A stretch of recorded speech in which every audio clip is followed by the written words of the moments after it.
I sent out a letter to 15 or 20 people with the idea of founding a Christian high school on the west side.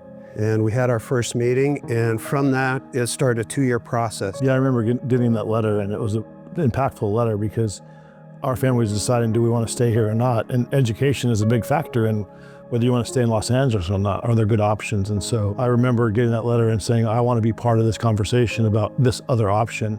At that very moment, I thought, well, this letter is going to be in the pile of reasons to stay.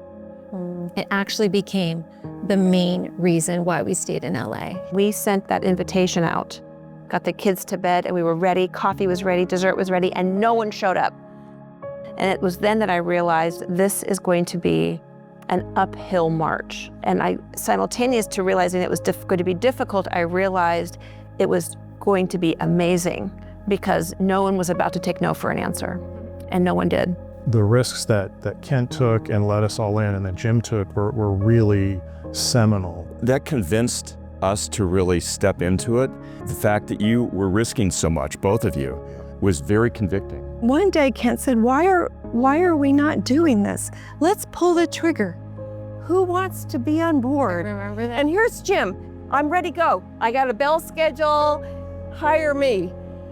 And I thought, man, if he can make that commitment and leave the security of the public school where he is, I'm going to follow him. She was the perfect leader to come in and be the principal of the school because all the weaknesses that I have, she's super strong in those things. And so I learned to become a better educator, but also a better human being, because I had gaps in my own life that Joan had strengths in. And then David coming along and his entrepreneurial spirit, his marketing, his just enthusiasm, his faith coming in. And I think God put that together, I really do. Yep. We also were blessed with some really key founding families. And it's just not the courage of the leadership, it's the courage of those first families. Oh, yes. Just to show up. When we came up with that little phrase, thinking well, living well, I think we knew we had something at that point.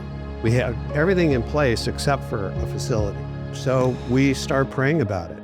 You said, well, hey, we want to open this in the fall. We're going to open it. What do we need to do? And they said, well, you need to find a school that's been operating, that closed down in June. And then it was the next meeting when the council president from Pilgrim Lutheran came and said, nobody knows this, but we're going to close our school. And we heard you're starting a school. We wanted to offer it to you.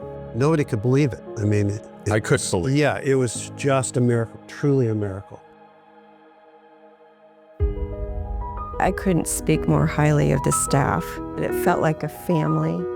And we were bonded together because of a common purpose and a common calling. My wife and I prayed about it, and we decided that we were going to go for it. And it's one of those moments that I think I can look back and like, that's where not only my life changed, but my family's life changed. Professionally, I felt like now I'm finally teaching. I love the family feel of it. I love that like my kids felt so comfortable there. And it felt like family. All the faculty felt like family, and the environment was like that. I remember Jim taking me out to the courtyard just to like sit with the kids and talk with them. And everyone's like, hey, Mr. Knight, how's it going? Like all these interactions with kids. And I was like, there's no other place like this. This is incredible. And I just remember leaving that day being like, I want to work here. The whole person development, right, that has always been at the center of Pacifica is the thing that really makes it kind of different than anything I've been involved in before. When you see the impact of our school on these kids, it's really not hard to be courageous. I just think that's so important that there was such an emphasis on how to think and how to think for myself, because you can't really hold a belief unless you know why you believe it.